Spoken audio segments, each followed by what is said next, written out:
Slaughterhouses. I always wondered how that expression was coined. The word house, a word that should denote safety, protection, and shelter. Before animals get to these houses, they will have endured mutilations, including having their skin burned by branding, their horns cut through or burned, their tails cut off, their teeth clipped, their beaks lasered through. They will have been castrated, holes punched in their ears, been artificially inseminated, which might sound innocuous, but isn't. Their ears punched with holes and tags. They will be denied their most basic of needs. They will have endured unspeakable psychological and physical brutality. Then they will have been ripped out of cages or swept up by machines like detritus, bullied into trucks. They will travel distances without food or water, with no regard for the heat or cold they are suffering. And then, at the end, when they should at least be conferred a swift death, they endure more horror. They hear and smell and see their fellows struggling against their human oppressors. They hear the bellows and the screaming. They witness their thrashing and resisting, the sliding on blood-soaked floors. They're often punched and slammed around. Poorly aimed stun guns, as Chris pointed out, not that they do anything anyway. Electrified water that doesn't render them unconscious. Psychotic workers who enjoy their dominion over their helpless struggles. Death, all too often, does not come easy or quickly.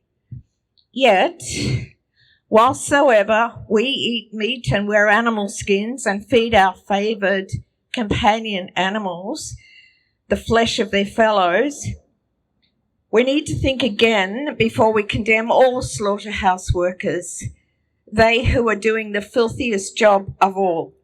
It's too easy to say of all slaughterhouse people that they are sadists and psychopaths. Often it's because of geography, lack of education, and limited employment in their area. Often they are asylum seekers and refugees, people already struggling to survive, doing jobs no one else wants.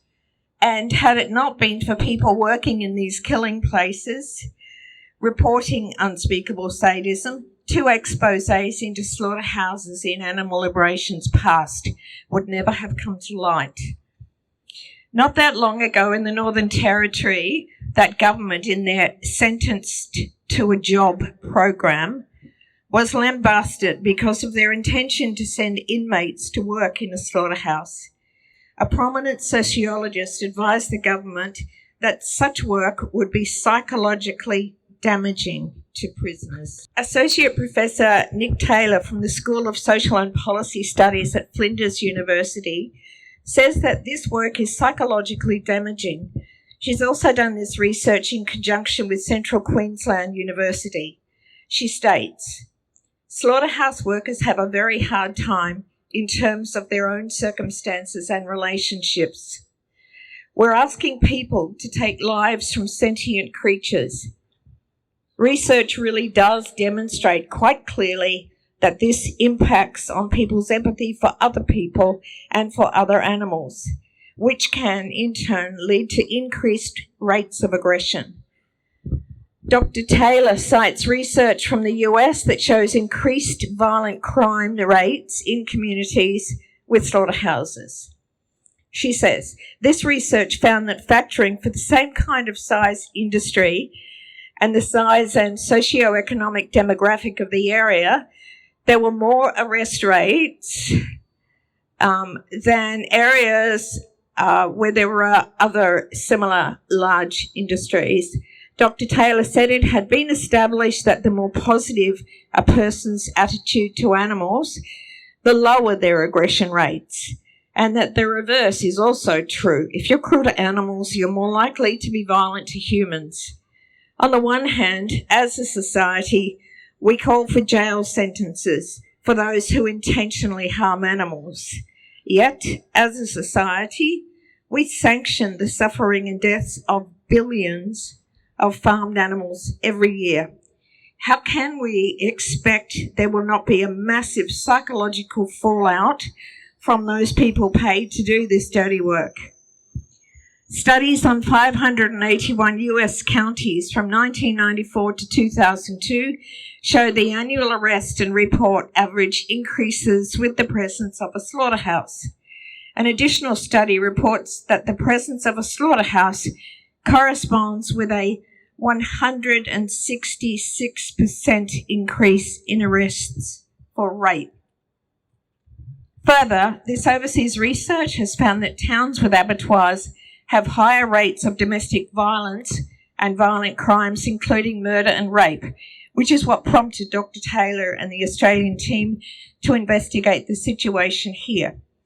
A 2010 study by Canadian criminologist Professor Amy Fitzgerald found violent crimes, including sexual assault and rape, increase in towns once an abattoir moves in. Professor Fitzgerald found that an average-sized slaughterhouse with 175 employees would annually increase the number of arrests by 2.24% and the number of reports by 4.69 on average. The larger the slaughterhouse, the worse the local crime problem. As slaughterhouse workers are increasingly being treated for post-traumatic stress disorder, researchers are finally understanding the results of what the systemic killing of sentient animals for a living does to people. There was an awareness in the 1880s of the moral effects of slaughtering animals, where it was seen that people who were trained in the practice of violence and cruelty, they then had no restraint. The geography and architecture of slaughterhouses served then, as they do now, to avoid a collective cultural guilt. In 1906, Upton Sinclair exposed work conditions for those working in Chicago's slaughterhouses with his powerful book, The Jungle. It is from his work the term the Sinclair hypothesis was coined when looking at the effects on people working in slaughterhouses, and this from The Jungle. Somehow the most matter-of-fact person could not help thinking of the hogs. They were so innocent, they came so very trustingly, and they were so very human in their protests, and so perfectly within their rights. They had done nothing to deserve it, and it was adding insult to injury as the thing was done here, swinging them up in this cold-blooded, impersonal way, without a pretense at apology, without the homage of a tear. It was like some horrible crime committed in a dungeon, all unseen and unheeded, buried out of sight and memory. That was from Mr. Sinclair over 100 years ago, and nothing has changed, except things are thousands and thousands of times worse.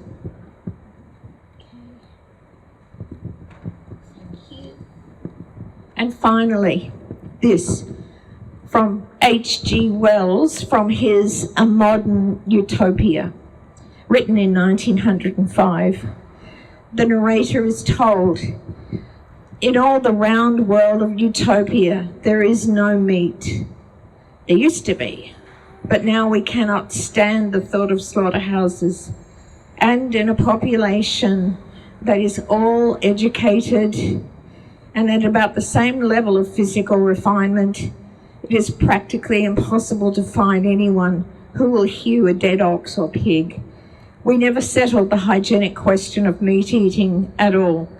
This other aspect decided us. And I can still remember as a boy the rejoicings over the closing of the last slaughterhouse." Thank you.